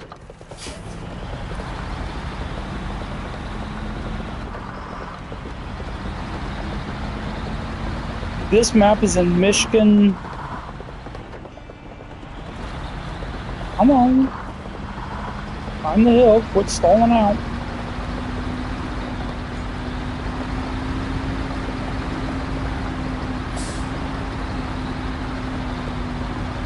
Like they've got a bunch of different maps you can unlock. I think the second map you unlock is Alaska. And then like Michigan has got 3 maps with it, I think. I think Alaska has 3 or 4.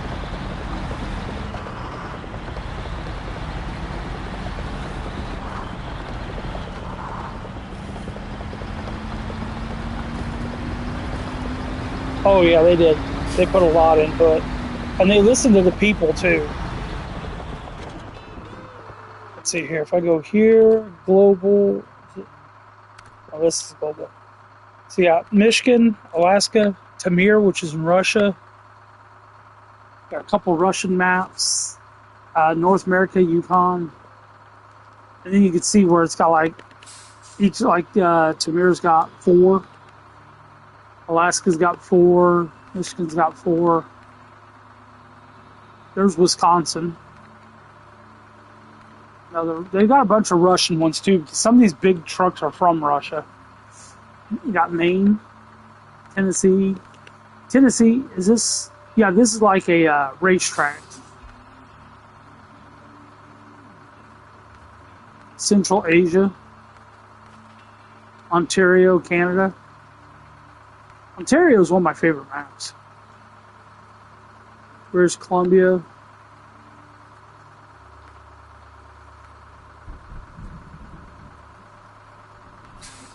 Some of these I haven't played at all. Quebec. That map will have you pulling your hair out. Washington. That's the newest one. I haven't done hardly anything on it. And they're supposed to have new ones coming out soon, too. They're going into season 17, I think.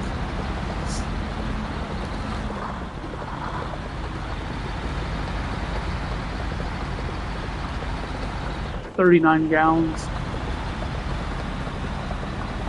Got enough fuel to finish the full drive.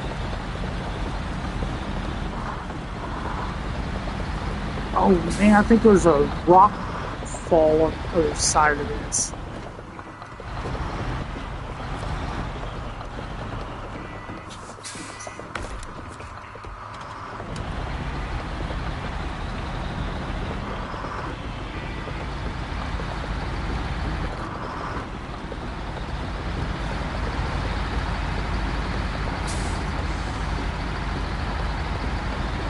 I don't think I'm gonna get this thing delivered before I need to make breakfast. Should have been making it already, actually.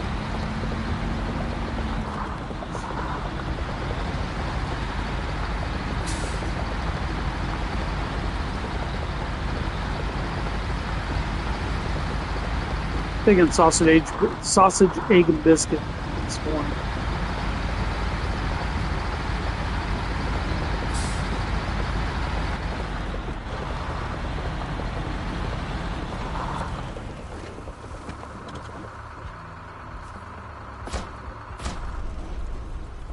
Alright, that bridge is built.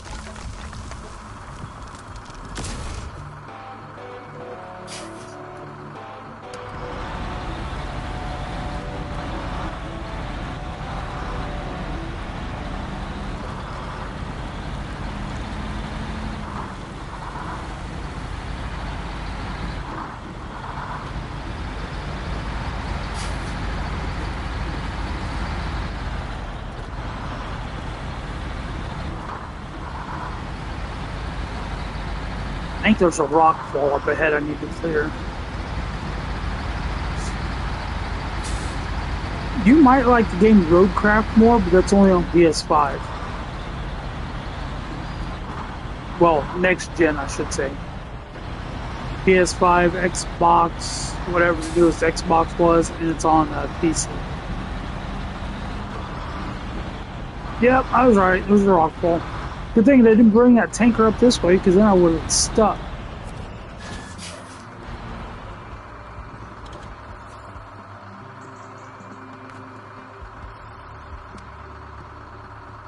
Service spare parts. Where do I get them from?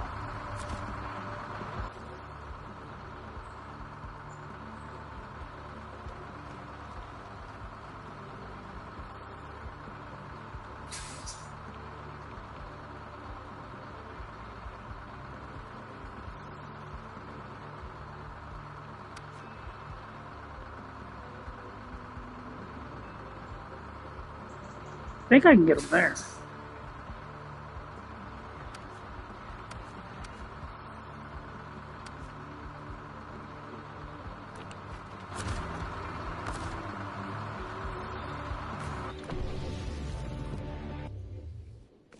Alright, this other mission keeps popping up.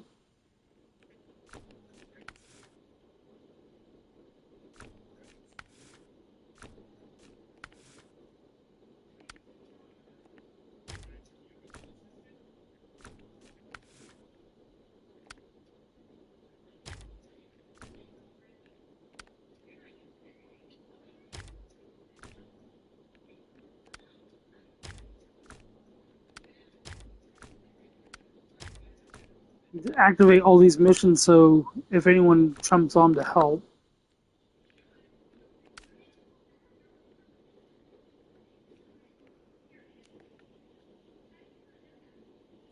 Alright, service repair parts at the warehouse.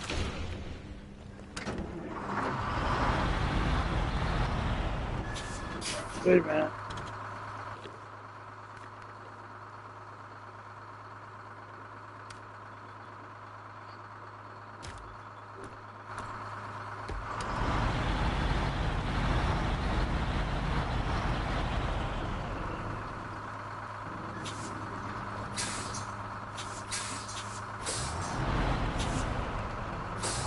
If you did get this game, I would strongly suggest picking up one DLC called Jack of All Trades.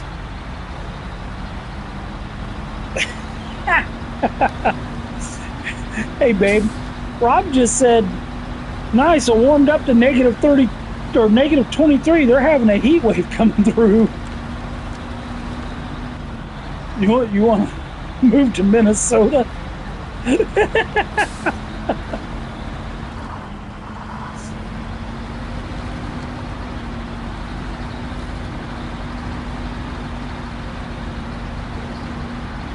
Where was that show Making a Murderer from? Was that Wisconsin?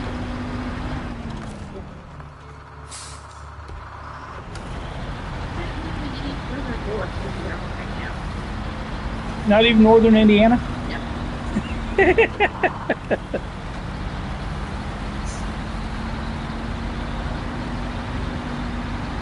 I see. I'm joking with her about this, but if I were to mention Tennessee, she'd be getting her hopes up.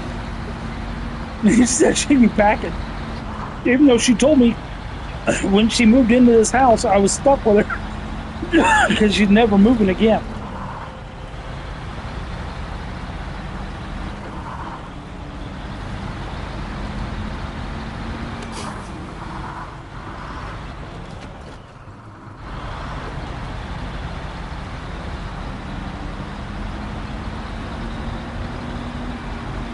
Yeah, at that point, does a wind chill really make that big of a difference? I mean, any breeze is going to kill you. It'll just cut right through and...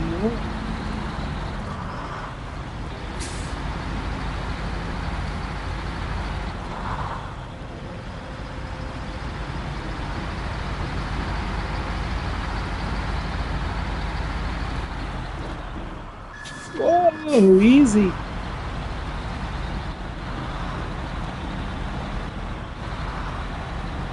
See, I can just pull straight forward to where that up arrow's at. Pick up what I need, and then turn around and everything. But for me, it's just easier just to drive around the building.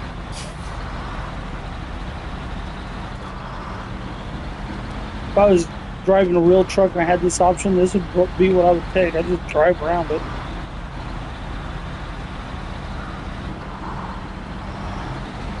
Now what's neat is you can actually, where that little hook is,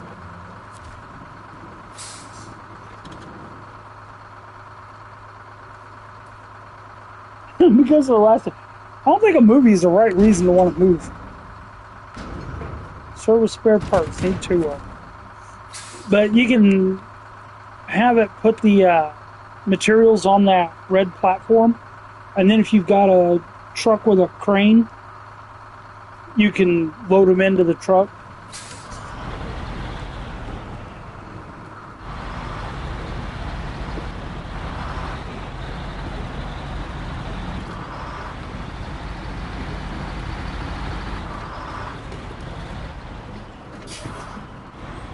You can actually set the difficulty where there is no automatic loading. You have to like manually load everything. That's great if you're like live streaming, because people like to watch others struggle.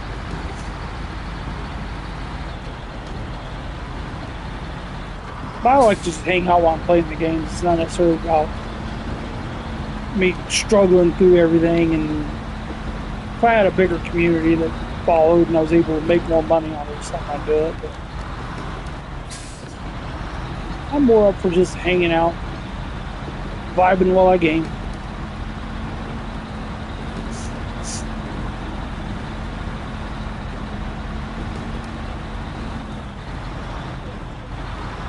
Yeah, the scenery in Kentucky. I agree.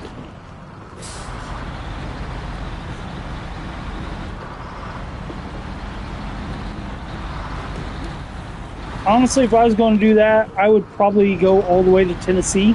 If I was going to move south, if I mean that's one spot I would look at. One thing because of the laws, and they don't seem to be as retarded there.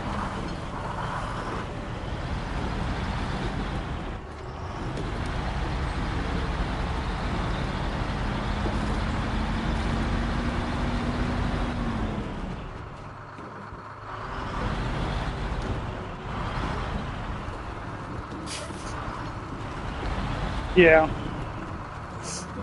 definitely makes for a hardy people.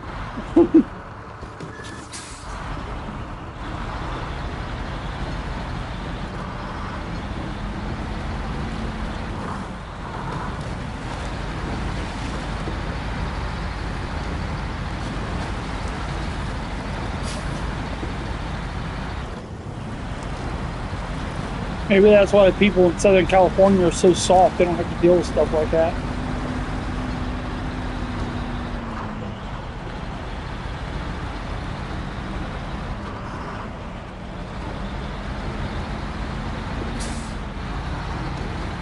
Maybe we can cut California in half and trade the southern half of California for Alberta, Canada.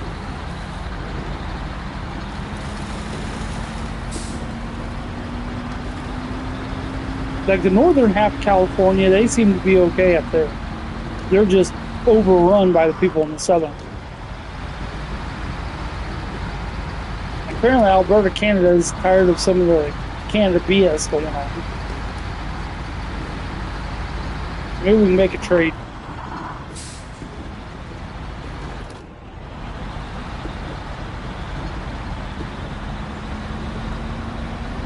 I'd make it easier to run a pipeline through there too.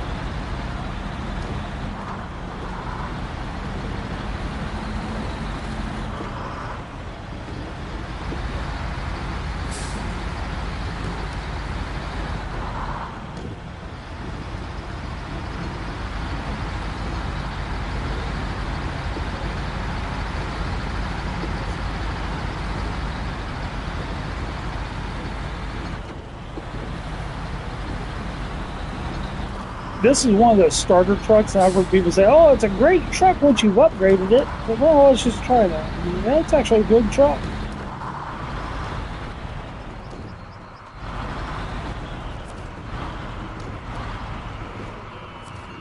You're just now breaking out your winter jacket with as cold as it's been? Jeez. Yeah, I couldn't do that.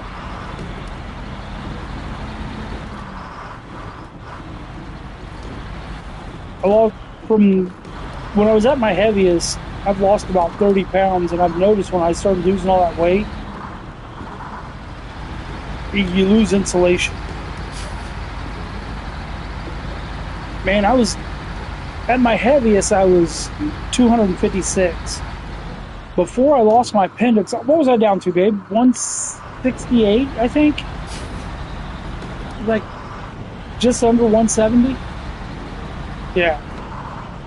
Dude, I was freezing cold all the time. It'd be the middle of August. Air conditioner blaring, fans on, wife in shorts and tank top burning up. That's your heat wave that's coming.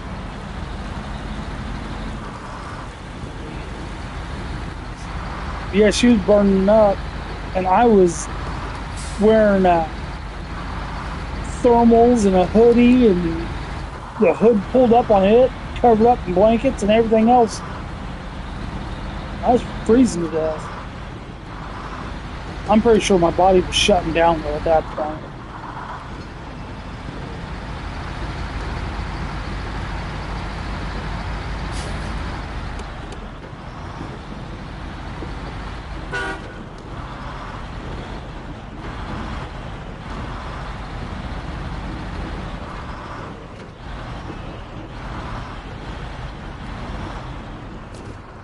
Yeah, I was at 256, and I could run 8 miles in under an hour. I was playing roller derby, and dude, I was solid too.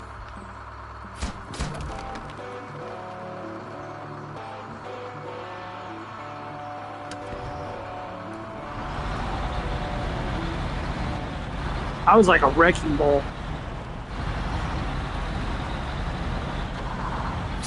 Our team was, dude, you'd think we had like an offensive line for a football team with how big some of our guys were. We put our 4 biggest guys out there, we'd take up a whole track. You wouldn't be able to get across us. I wasn't even the biggest. We had Big Spoon, I think, was our biggest guy. Oh man, I can't remember the other guy's name. The other guy was a hockey player.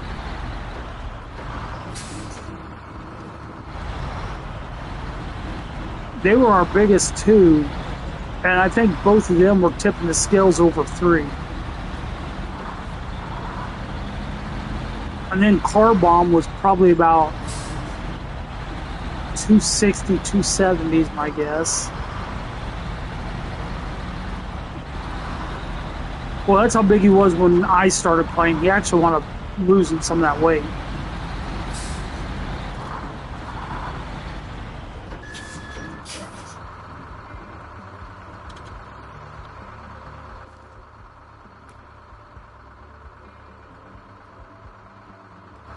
Yeah, I'm going the right way. I just want to make sure this road's clear for getting this tanker truck through.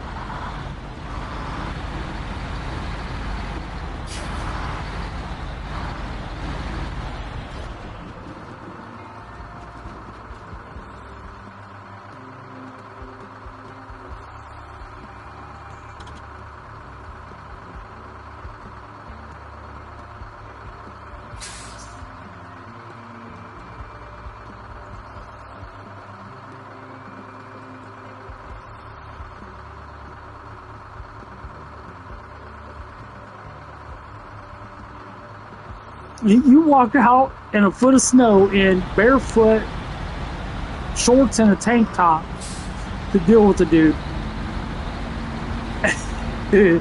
Yeah, I'd be like, yeah, this guy's crazy. I ain't messing with him.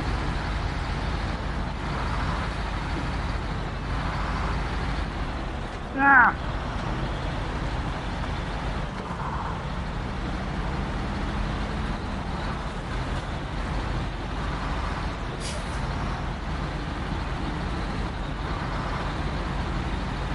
Just want to get this tanker. I don't even have to deliver everything for the job. I just want to deliver this tank.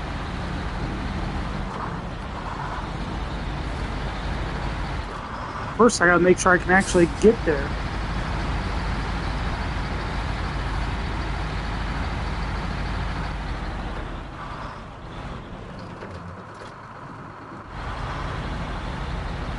Yeah.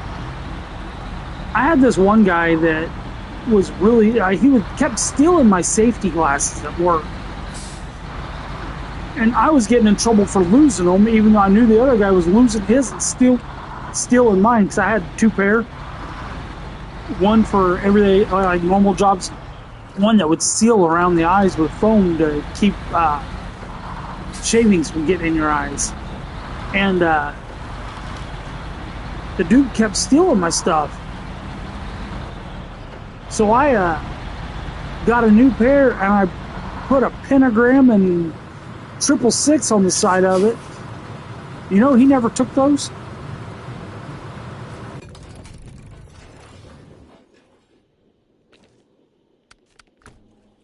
And other people never messed with me after that either.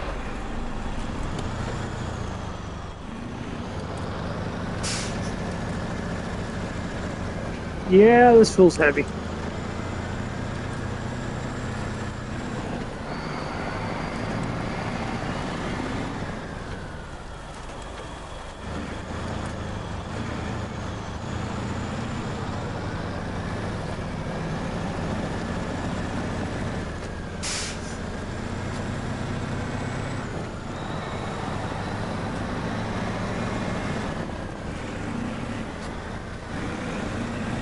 It's like, I don't believe in that. Well, it's not that I don't believe in that stuff. I don't follow that stuff. Let's put it that way. It's like, I believe satanic stuff exists. I just don't follow it. But I put it on my safety glasses just to get people to leave me alone and quit stealing my stuff. Like, I wouldn't do that now, but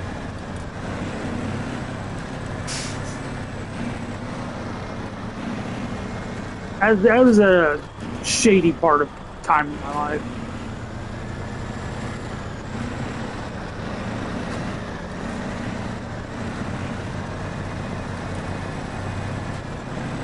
But yeah, I put stuff on. This one new guy started, and he's seen that. He's like, man, I don't know if I'm gonna have to knock this guy out or what. I explained to him why I did it. He opened up, and we ended up becoming friends for a while. At the time, I had a pool table at home. The girl I was living with, she knew that I loved playing pool, and she's like, she didn't want me going out to the bars. She goes, if we had a pool table at home, would you need to go to the bars to play pool? It's like, I was like, why would I need to go to the bar to play pool and pay money? If I got a table at home, I can come down, drink my coffee, and play pool in my PJs. So after we bought that house, that very next tax check, she went out and bought us a pool table.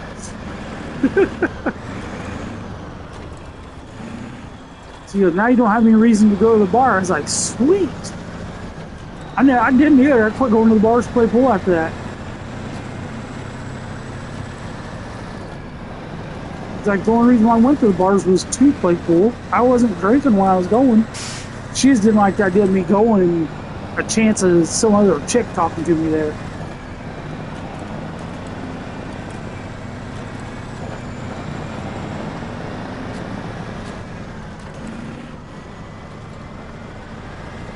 She was nuts.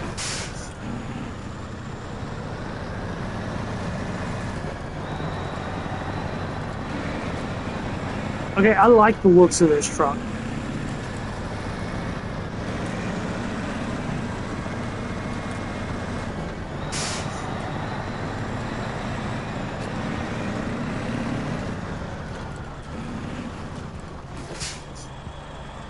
I think I turn right here. No?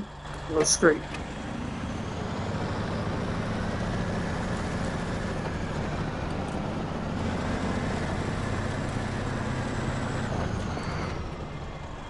You know what? Let's see here. What button was it? 6. You know, we'll go 1 o'clock in the afternoon.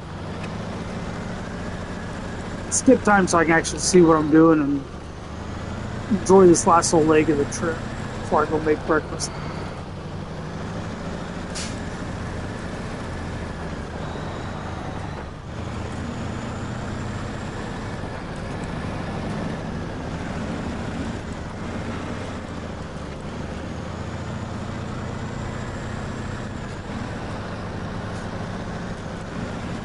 The only reason I went to the bars before was just to play pool. That's it. That was my only interest in going to bars.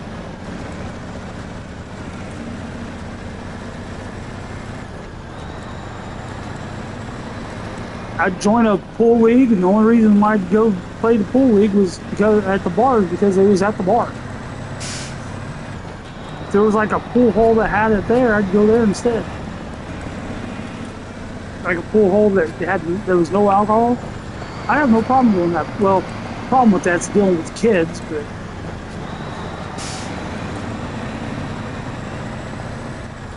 man, I haven't played pool in years. I think the last game of pool last time I played pool was almost 9 years ago.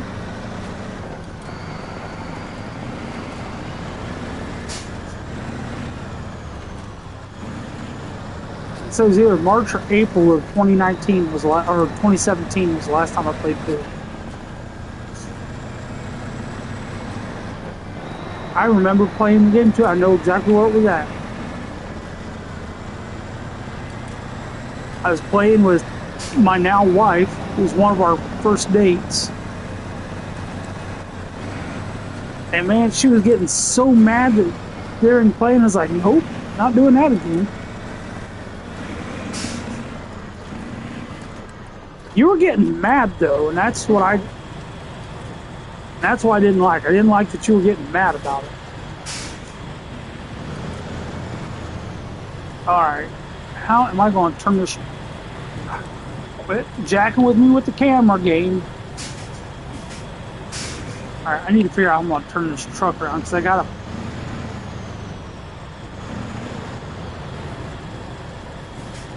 Alright.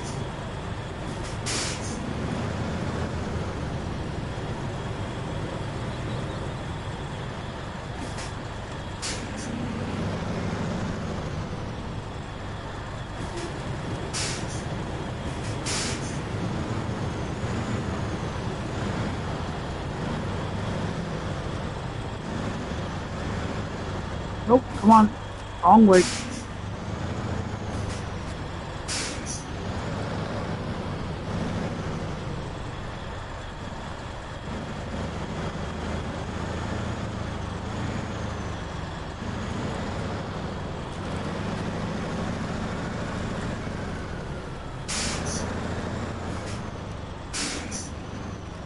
Nah, it's not enough to clear that. There we go.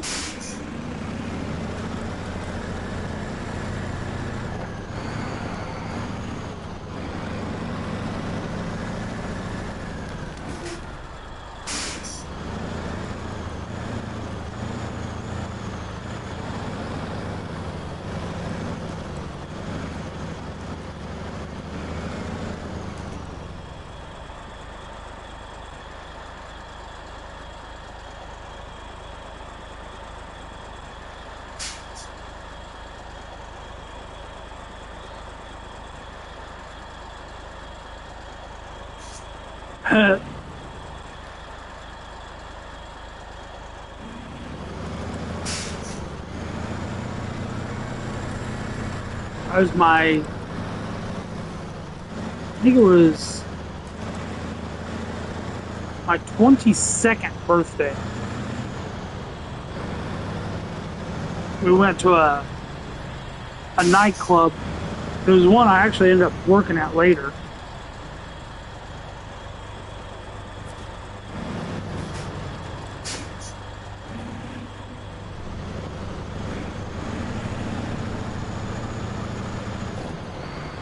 And sorry, I'm trying to focus on backing this thing up while I'm talking to. I'm not done delivering this. I was like, I thought you were making breakfast. It's like, well, in a second, I need to deliver this thing. See, she's being patient for the most part, but now that I'm here, she's like, okay, patience is up. But anyway, they had Cosmic Pool there, and a buddy of mine and I, we went and put our quarters down because everybody was playing doubles. We put our quarters down, and all the balls would glow except for the 8-ball. The 8-ball was black, and it was a black felt on it with a black light. And we put our quarters down, and when it was our turn to play, we won, so we got to stay, and the next couple guys came up, and they played, and we won again, and about 2 hours of this go by, or about an hour and a half of it goes by, and people are getting mad because we're not leaving the table, and they go in and get the bouncers, and the bouncer comes over and watches, and he's like, no, he's just beating you guys just need to win.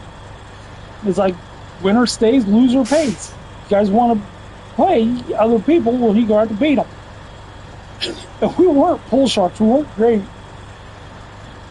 but we were just having a great night. And then about 2 hours into that, my buddy ends up not seeing the 8-ball and knocks it in.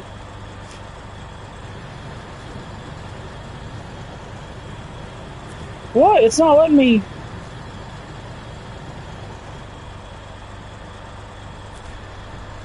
Alright, so it's not going to let me deliver this yet. So I need to.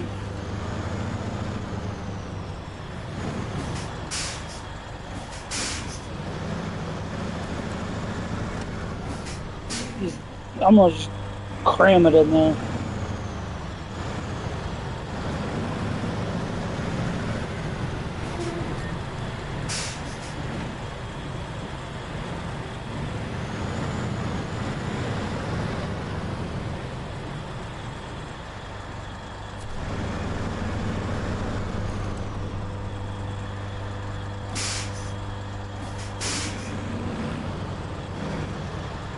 You know, I'm gonna drive this thing like them flip-flop warriors if it doesn't work.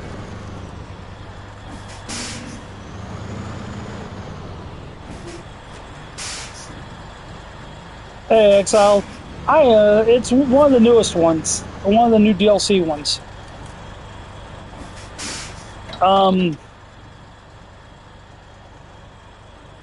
Avenhorn A15.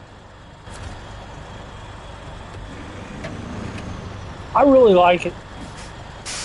This is the first mission I'm driving it on, and I'm enjoying it. I'm just trying to get this thing over far enough in there so when I come back and get the bricks and metal beams, I can actually deliver them. That should be good enough.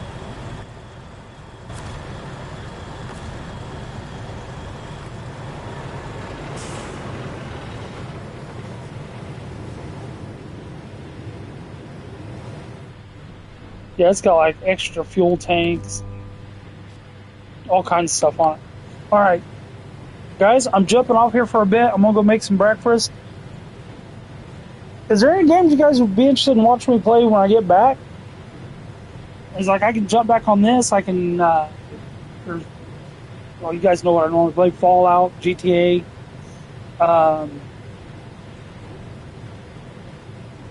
What else is there? I'd like kind of like find some people to play some Warzone with.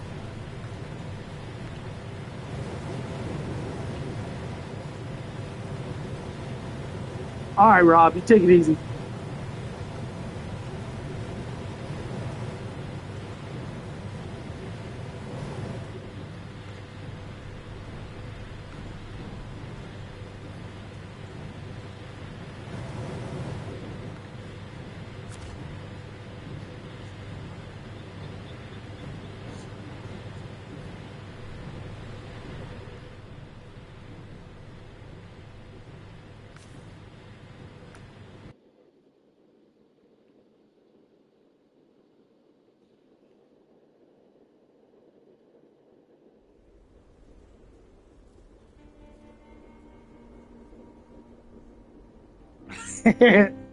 Problem Exile. All right, we'll see you guys later. Give me a little while, make some breakfast, and I'll be back.